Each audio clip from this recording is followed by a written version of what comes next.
형님은 그게 이 장비한테 할 소리요? 내가 성을 시키면서 술이나 퍼마시는 무책임한 놈으로 보이는 거요? 장비는 짐짓 화가 나서 목소리가 높여졌다. 그제야 간호는 자신의 말에 사과하며 용서를 구했다. 그 모습을 지켜보며 너털 웃음을 웃은 유비는 장비에게 서주 방어의 책임을 맡겼다. 그 후 단 4일 만에 군사의 정예를 정비한 유비가 부하 장수들과 함께 남양으로 향했다. 원수일 또한 이미 거짓 정보를 받고 군사를 일으킨 상태였다. 둘은 남양의 우의연에서 처음 맞닥뜨려 치열한 전투를 벌였다. 그러나 쉽게 승부를 가리지 못한 채 양쪽의 진을 치고 대치하는 형국을 보였다. 그 무렵 서주에 남은 장비는 하루 이틀 시간이 흐르자 술 생각이 간절해졌다. 당장 침략자라도 있었다면 모를까 평화로운 서주의 일상이 더욱 술을 그리워하게 했다. 결국 며칠을 넘기지 못하고 장비는 몇몇 부하들과 함께 술판을 벌였다. 오늘 하루쯤 술을 마신다고 별일이 있겠느냐? 장비의 주량은 상상을 초월했다. 한번 잔에 들자 이틀 낮밤 술자리가 이어졌다.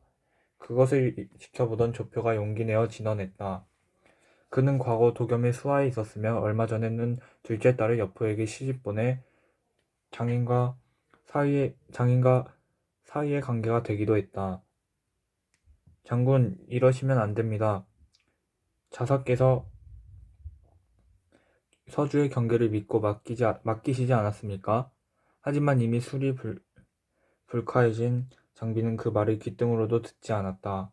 오히려 짓궂은 표정을 지으며 조표에게 술을 권했다. 자네도 한 잔 마시게. 왜 술은 먹지 않고 안주만 축내는가? 저는 술을 마시지 않겠습니다, 장군. 조표는 장비가 건네는 술잔을 받지 않았다. 그러자 장비가 그 술잔을 내던지며 버럭 소리를 질렀다. 그날 조표는 무려 100대나 몽둥이 찜질을 당하고 말했다. 아무런 죄가 없었기에 그의 분노가 몹시 컸다. 오늘의 수모를 결코 잊지 않겠다. 가까스로 몸을 추스린 조표는 사위인 여포에게 편지를 썼다. 자신이 당한 수모를 이야기하며 서주성이 비어있는 사실을 알린 것이다. 옳거니 내게도 다시 기회가 찾아왔구나. 여포는 쾌제를 부르며 군사를 일으켰다.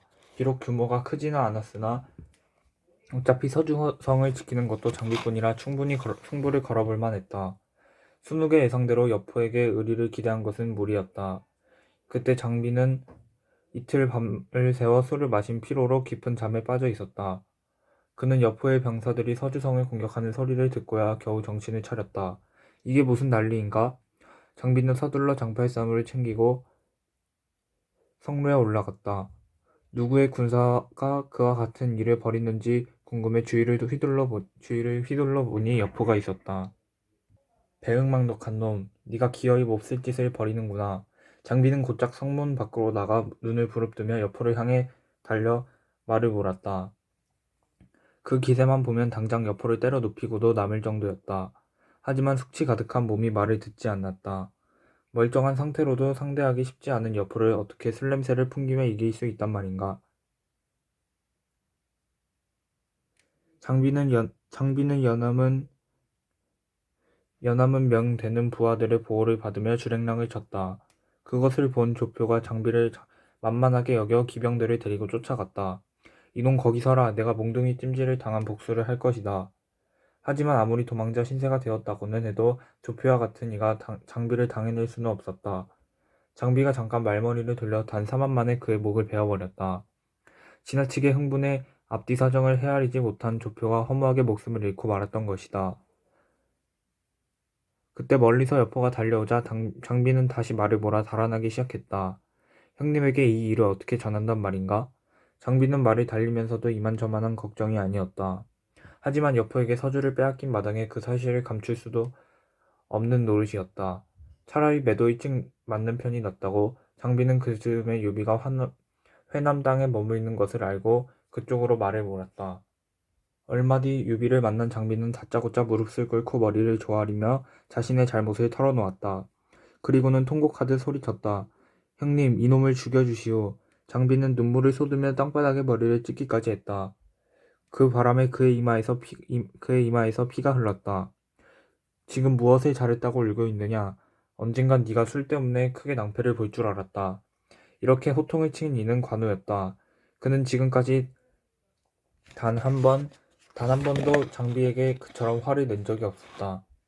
그러자 장비가 팔사물을 거꾸로 쳐들어 자신의 배를 찌르려고 했다.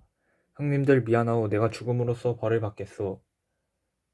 그 순간 유비가 장비에게 달려들어 장팔사물을 빼앗고는 말문을 열었다. 예로부터 형제는 수족과 같다고 했거늘 아우에게 잘못이 있다면 나의 잘못이나 다름없다. 권세야 다시 누리면 되지만 그만한 일로 아우를 잃을 수야 있나? 우리 모두 지난 일은 덮기로 하고 훗날을 기약하자. 그 말을 들은 장비의 눈에서는 조금 전보다 더 많은 눈물이 흘러내렸다. 그는 유비의 아량에 감격해 목이 멜 정도였다. 형님 정말 미안하게 됐소. 앞으로는 절대 형님의 당부를 잊지 않겠소. 유비는 진심으로 뉘우치는 장비에게 다가가 따뜻하게 손을 잡아주었다. 그 모습을 지켜보는 관우의 눈가도 어느새 촉촉히 젖어들었다. 한편 여포가 서주를 빼앗았다는 이야기가 원술에게도 전해졌다. 그는 반색하며 여포의 도움을 받아 유비를 물리칠 방법을 생각해냈다. 원술이 곧 계략을 담은 서찰을 여포에게 보냈다. 편지에는 유비의 후방을 공격해달라는 부탁과 함께 그 대가로 상당한 양의 곡물을 비롯해 군마와 귀한 보화를 내주겠다는 약속이 담겨 있었다. 이전부터 재물 욕심이 많았던 여포는 그의 제안에 귀가 솔깃해 부하장수 고순을 불러 명령을 내렸다. 너는 당장 군사 5만을 이끌고 가서 유비의 후방을 쳐라. 여포는 내심 유비의 너그러운 인품을 떠올리며 미안한 마음을 가졌다. 하지만 그것이 현실의 이익을 멀리할 만큼 강렬하지는 않았다. 갑작스럽게 후방을 공격당한 유비는 작전상 후퇴를 감행했다. 적군이 여포의 군사인 것을 알게 된 관우는 말을 내달리면서도 분을 참지 못했다. 내 이자를 반드시 벌하고 말리라. 그러나 유비는 별다른 감정을 드러내지 않았다. 장비는 지은 죄가 있어 아무 말도 하지 못한 채 머쓱한 표정을 지을 뿐이었다. 고수는 달아나는 유비의 뒤를 쫓다가 금방 걸음을 멈추었다. 그 정도로 후방을 공격해달라는 약속은 지킨 것이니 원수를 찾아가 대가를 치르라고 말할 심산이었다. 그러고 그러나 고순을 만난 원술은 순수히 약속을 이행하지 않았다. 유비를 그냥 살려보내면 어떡하나? 내가 후방을 공격해달라며 내건 대가는 그의 목숨값이 포함되어 있다는 사실을 정녕 몰랐단 말이냐? 그 말을 들은 고수는 아무런 대꾸도 하지 못했다. 그는 한달음에 말이 달려 서주로 돌아와서 여포에게 사실을 알렸다. 내가 재물 욕심을 부리다가 그자에게 속았구나. 곧장 군사를 데려가서 쑥대밭을 만들어 버려야겠다. 여포는 이렇게 소리치며 방천하극을 집어넣었다. 그러자 진궁이 그를 말렸다. 주공 참으십시오. 지금은 원술의 군사가 막강한 힘을 갖고 있으며 군량도 넉넉합니다. 그러니 일단 유비에게 화해를 청해 서주로 돌아오게 하십시오. 당분간 그들과 힘을 합쳐 원수를 물리친 다음에 기회를 보아 유비를 다시 제거하면 될 것입니다. 내가 서주성을 빼앗았는데 유비가 이곳으로 돌아오겠느냐? 여포의 물음에 진공은 아무 문제 아니라는 듯 차분히 대꾸했다. 그런 염려는 하지 않으셔도 됩니다. 장비가 술을 마시고 있어 경각심을 심어주기 위해 서주성을 공격했던 것이라고 둘러대면 됩니다. 결단코 자리를 탐한 적이 없다고 딱 잡아떼십시오, 주공. 그제야 여포는 괜찮은 계략이라고 생각하며 미소를 지었다. 그는 유비에게 급히 사람을 보내 그와 같은 내용을 담은 서찰을 전했다. 그것을 본 관우가 청룡 언어의도를 움켜쥐며 소리쳤다. 형님, 두 번 다시 그자에게 속으시면 안 됩니다. 우리를 서주로 깨워 죽이려는 속셈이 분명합니다. 장비 역시 관우의 생각과 다르지 않았다. 더구나 자기에게 경각심을 불러일으키려고 서주성을 공격했다는 말이 더욱 자존심을 상하게 했다. 하지만 이번에도 유비는 여포를 믿어보는 눈치였다. 그는 아우들을 설득해 서주로 말을 몰았다. 그가 돌아오자 여포가 크게 반기는 신용을 했다. 잘 돌아오셨소. 어서 자사자리에 앉으시오. 여포가 유비에게 상석을 건넸다. 그러자 무슨 생각인지 유비는 그 자리에 앉지 않은 채 품속에 있던 관인을 꺼내놓으며 말했다. 나는 애당초 여러 차례 서주 자사가 되기를 사용했소. 이 자리는 나보다 여장군이 더 잘 어울리니 그대로 상석에 앉으시오. 나는 곁에 머물면서 여장군의 일을 돕는 것으로 만족하리다. 아무도 예상하지 못한 뜻밖의 상황에 다들 어안이 벙벙했다. 여포는 유비에게 다른 속셈이 있는 것은 아닐까 잠시 경계했지만 곧 그의 인품 탓이라 여기며 관인을 받아들였다. 그리고 자신이 머물렀던 소패성을 손봐 유비와 아우들의 거처로 삼게 했다. 얼마 뒤 삼형제만 함께한 자리에서 관우가 마음속의 말을 꺼냈다. 형님 왜 여포 같은 이에게 자사 자리를 양보했습니까? 우리는 이제 변변한 터전 하나 없는 신세가 되었습니다. 그러자 유비가 슬며시 미소를 지으며 말문을 열었다. 아우들아 나를 믿고 조금 더 기다려 보아라. 지금은 몸을 낮춰 하늘이 기회를 주실 날을 기다릴 때이니라. 겨울을 지나야 봄꽃이 피고 용도 이무기 시절을 겪지 않더냐. 그제야 관우와 장비는 고개를 끄덕이며 유비의 깊은 뜻을 헤아렸다. 그렇게 유비 삼형제와 여포의 전략적 밀월이 시작되었다. 그 시기 손책은 가문의 재기를 꿈꾸며 강동에 틀에 박혀 지내고 있었다. 어느덧 그의 나이 21살이 되어갈 늠름한 기상이 대장부다웠다. 그는 노무와 처자를 아버지의 장사를 치른 고가연에 머물게 한 뒤 원수를 찾아가 몸을 의탁했다. 원술의 계략 때문에 아버지 송견이 유표와 싸우다가 죽음을 맞은 것인데 손책은 그 사실을 알지 못했다. 실은 이번에도 원술은 강동 땅이 탐이 나 손책을 받아들였던 것이다. 제법 시간이 흐르고 나서야 손책은 그의 속셈을 눈치채고 크게 실망하여 경계심을 가졌다. 하루는 손책이 답답한 마음을 달래려고 달 밝은 밤에 홀로 정원을 거닐었다. 그때 송견의 수하에 있었던 주치가 다가와 묘책을 들려주었다. 도련님, 저는 지금도 아버님의 호의를 잊지 못합니다. 하여 충심으로 드리는 말씀인데 원술 장군에게 선친께 물려받은 옥새를 넘겨주는 대가로 군사 3천을 내달라고 하십시오. 주치의 제안에 손책은 귀가 솔깃했다. 변변히 군사도 키우지 못한 채 세월만 허비하고 있는 나를 위해 그런 말을 해주다니 고맙네. 한데 원술 장군이 내게 군사를 내주겠는가?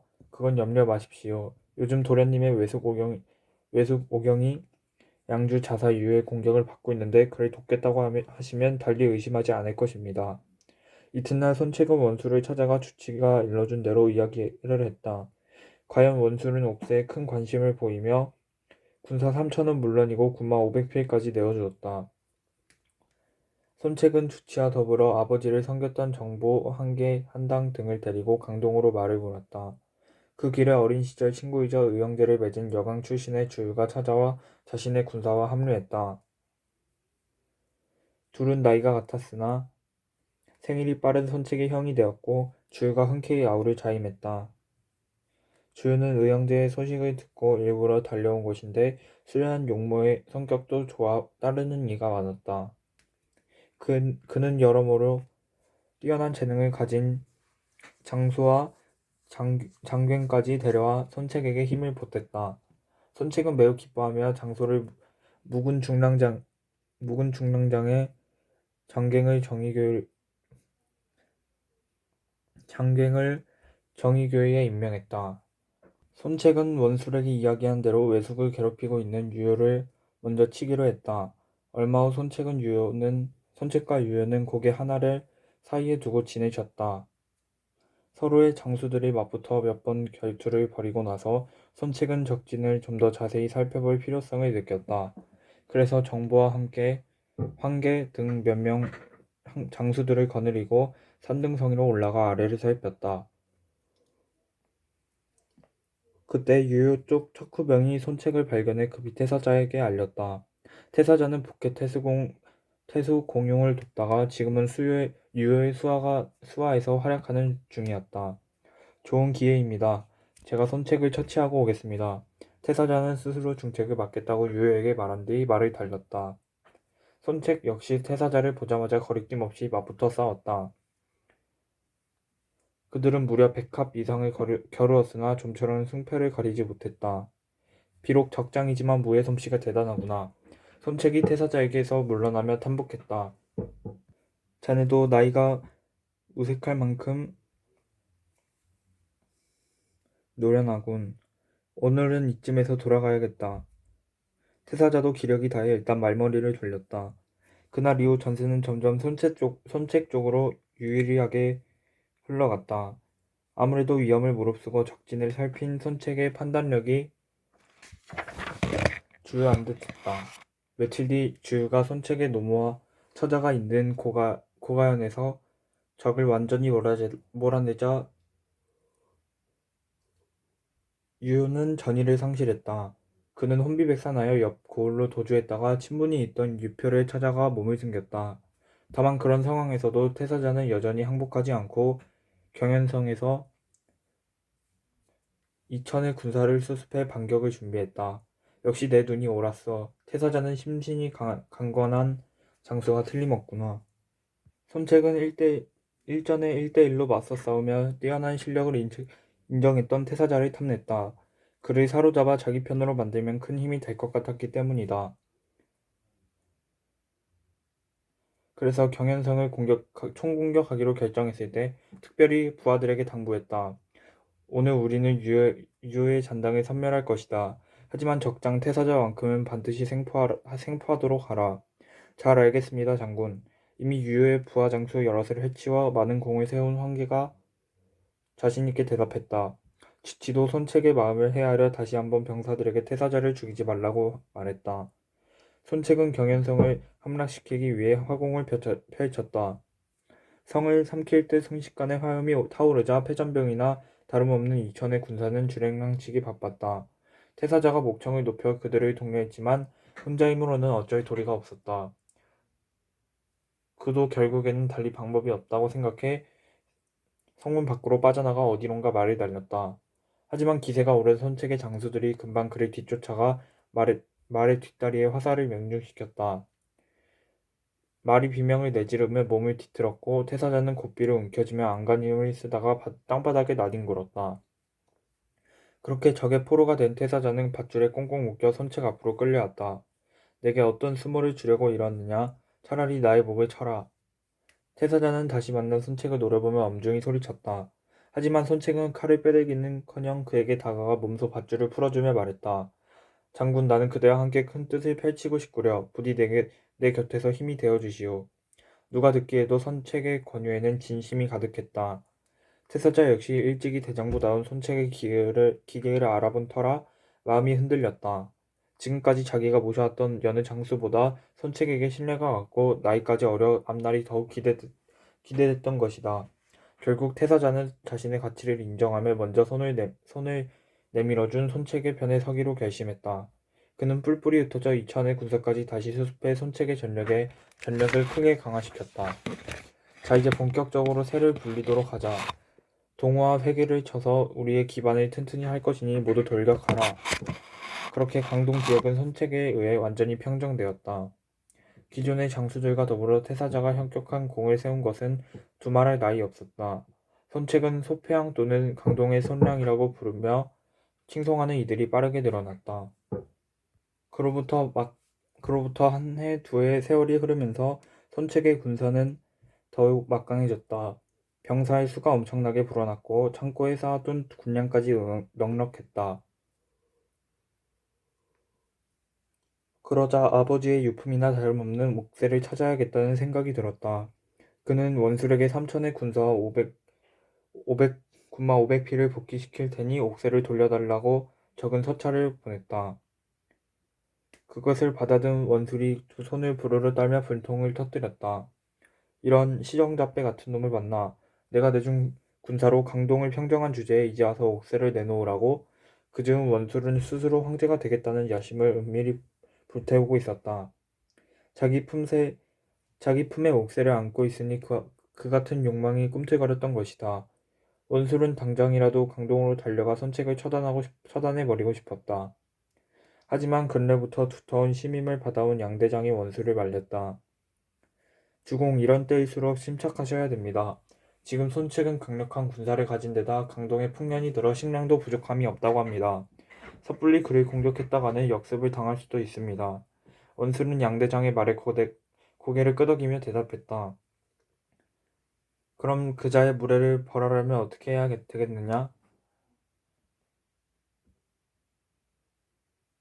제 생각에는 일단 유비를 제거하는 것이 좋을 듯합니다. 지금 그의 세력이 소패를 넘지 못하니 충분히 승산이 있습니다. 그렇게 우리의 기반을 넓히고 군사의 전열을 정비한 다음에 손책을 쳐도 늦지 않을 것입니다. 양대장의 말에 원술의 낯빛이 밝아졌다. 다만 유비를 제거하려니 여포가 마음에 걸렸다. 그 고민에도 양대장이 적절한 해답을 내놓았다. 지난번에 주공께서 여포에게 유비를 공격해주면 대가를 치르겠다고 했다가 약속을 어기신 일이 있습니다. 이제라도 더 많은 재물을 보내 그 약속을 지키신다면 욕심 많은 여포가 우리를 막아서지는 않을 것입니다. 결국 원술은 양대장의 계략을 따르기로 했다. 그는 당장 금과 은 만냥, 군마 5,000필, 군량미 5만석 등을 여포에게 보내며 약속의 이행이 늦어진 것에 대해 이해를 구했다. 그리고는 장수 기령에게 10만의 군사를 내주어 유비를 공격하라고 명령했다. 그 소식을 들은 유비는 당혹스러워하며 여포에게 도움을 청했다.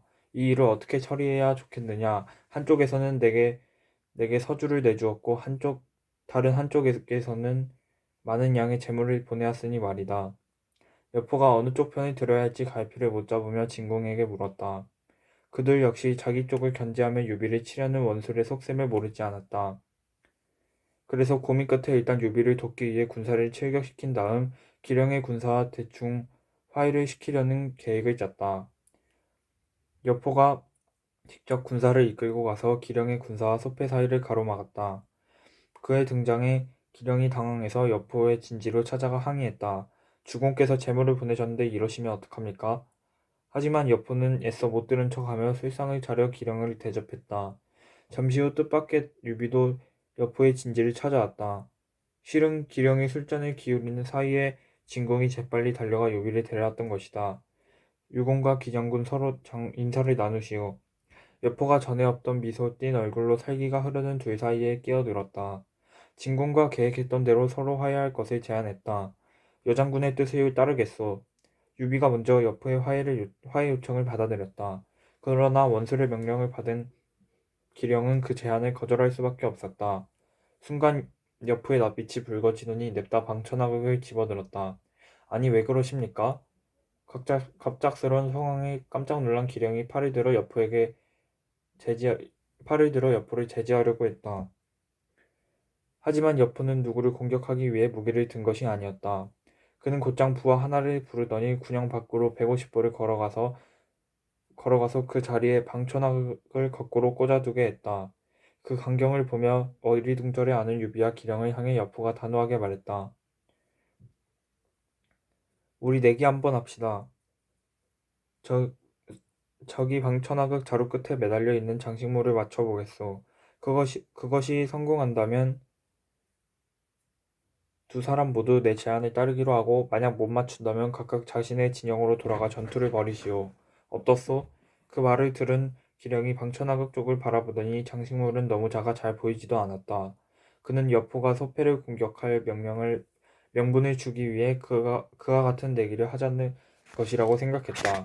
하지만 유비는 여포의 활솜씨를 믿었다. 그의 실력이라면 형체마저 희미한 장식물을 틀림없이 맞출 수 있을 거라고 확신했다. 여장군의 내기에 동의하오. 나도 마찬가지요. 드디어 유비와 기령은 화해의 조건에 합의했다. 여포는 술 한 잔을 벌컥 들이켜고 나서 방천하극의 자루 끝을 향해 활을 겨누었다. 그리고는 망설임 없이 바짝 당겼던 활시위를 놓았다.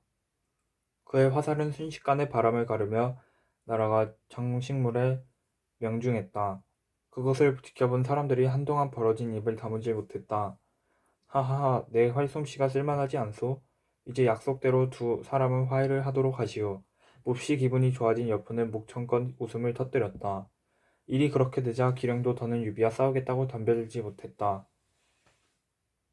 말머리를 돌리는 그의 표정이 매우 심각해 보였는데 원술에게 뭐라고 말해야 좋을지 몰라 고민이 깊었기 때문이다. 원술의 군사가 돌아간 뒤 유비는 여포에게 감사 인사를 올렸다. 그렇게 두 사람 사이가 이전처럼 원만해졌다. 하지만 격변하는 세상 속에서 영원한 적도 영원한 친구도 없는 법.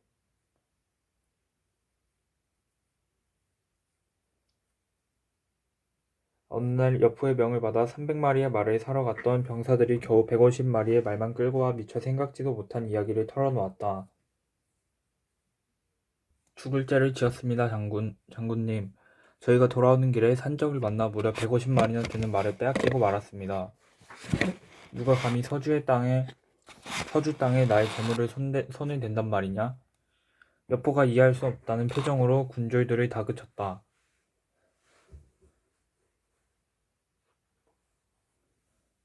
그들 가운데 하나가 고개를 들지도 못한 채 놀라운 이야기를 꺼냈다. 제가 보기에 산적 패거리의 두목은 분명 소패성의 장비였습니다. 틀림없습니다. 그러자 다른 군졸들도 하나같이 그 말에 동의했다. 장비가 비록 변복을 했으나 특유의 풍채와 행동거지를 감출 수는 없었던 것이다. 여포는 부하가 치밀어 급히 군사를 이끌고 소패성으로 달려갔다. 그리고는 유비가 성문을 열어주라는 명을 내릴 새도 없이 큰 소리로 고함을 내질렀다. 장비 이놈, 원술에게 천한들 목숨을 구해주었더니 감히 나의 재물을 가로챘단 말이냐? 그런 호통을 듣고 몸을 사리고 있을 장비가 아니었다. 곧장 장팔 사물을 챙겨들고 성 밖으로 달려나갔다. 그 산적이 나인 줄 용케 알았구나. 그깟 말 150필에 이토록 호들갑을 떠는 것을 보니 너도 크게 되지는 못할 것이다. 닥쳐라. 소패에서 안락하게 살게 해주었더니 은혜를 모르는구나. 뭐라고 너야말로 나의 형님께서 서주 땅을 양보해준 호의를 잊었단 말이냐? 두 장수의 격돌은 그야말로 용호상박이었다. 한쪽에서 천둥치듯 공격을 하면 다른 한쪽이 그것을 막아내며 날카롭게 반격했다. 어느 쪽이 우세이고 어느 쪽이 열세인지 쉽게 분간할 수 없는 치열한 싸움이 수십 합이나 이어졌다. 그 모습을 성로에서 지켜보던 유비가 혀를 차며 관우에게 말했다. 막내가 끝내 여포를 자극해 싸움을 일으켰구나. 그러게 말입니다. 사실 장비는 형님께서 자기 때문에 서주를 빼앗기셨다고 생각해 날마다 분통을 터뜨려 왔습니다. 아마 그도 화를 참기가 어려웠나 봅니다. 관우가 장비의 마음을 대변했다. 하지만 그대로 두었다가는 장비의 목숨이 위태로워질지 몰랐다. 유비가 군졸들을 시켜 북을 울리게 해 장비를 성으로 불러들였다. 그것이 유비의 명인 줄 아는 장비는 못내 아쉬운 얼굴로 말머리를 돌렸다. 이놈 어디로 도망가느냐? 도망이라니 형님께 재가를 받아 다시 돌아올 것이니 너나 달아나지 말고 기다려라. 그렇게 성으로 돌아온 장비는 유비와 관우에게 말 150피를 빼앗은 일을 이야기해 주었다. 그러자 유비가 잘못을 꾸짖으며 당장 말을 돌려주라고 명했다. 장비는 화가 났지만 평생 의리를 지키기로 한 유비의 지시를 따르지 않을 수 없었다. 유비는 150필의 말과 함께 직접 정중한 사과 편지를 써서 여포에게 보냈다. 그제서야 불편했던 신기가 풀어진 여포는 부하 장수들에게 서주로 돌아갈 준비를 하라고 말했다. 그때 진궁이 여포에게 진언했다. 주공 이대로 말머리를 돌리시면 안 됩니다. 이번 기회에 유비와 형제들을 제거해 훗날 있을지 모를 후환에 대비하십시오. 서주의 백성들은 여전히 그들을 그리워합니다. 순간 여포의 표정이 심각해졌다. 그의 인간성은 모르는 바 아니지만 진궁의 말에 일리가 있다는 생각이 들었다. 세상 만사 기회가 왔을 때 잡지 못하면 크나큰 후회가 따르게 마련. 이왕 군사까지 일으켜서 소패로 온 김에 끝장을 봐야겠다고 여포는 결심했다. 그가 군사들 앞에 나서서 소패성을 공격하라고 명령했다. 장비가 가로챈 말들을 돌려주고 사과평지까지 섰던 유비는 예기치 못한 상황에 몹시 당황했다. 소패성의 전력으로는 여포의 공격을 막아내는 데 한계가 있었다. 자신의 병사들이 처참히 죽어 나자빠지는 광경을 지켜보던 유비가 부하 장수들을 불러 결단을 내렸다. 우리는 지금 우리의 힘으로 저들과 싸워 이길 수 없다. 일단 성을 버리고 후퇴했다가 훗날을 기약하도록 하자. 저희도 생각이 같습니다. 오늘의 치욕은 언젠가 되갚아줄 날이 올 겁니다. 송건이 유비의 뜻을 헤아리며 말했다. 관우는 분을 사기느라 차마 입을 열지 못했다. 이번에도 자기 때문에 유비가 어려움에 처한 것을 보며 장비는 고개를 들지 못했다. 유비가 부하 장수들을 둘러보며 물었다. 성을 나간 다음에는 어디로 가야 하겠느냐? 허도의 조조에게 가는 것이 좋을 듯합니다. 그는 여포에게 원한이 있어 우리를 내치지 않을 것입니다. 이번에도 송건이 의견을 내놓았다. 관우도 그러는 편이 낫겠다며 동의했다. 장비는 굳이 입을 여는 대신 고개를 끄덕여 자신의 생각을 전했다.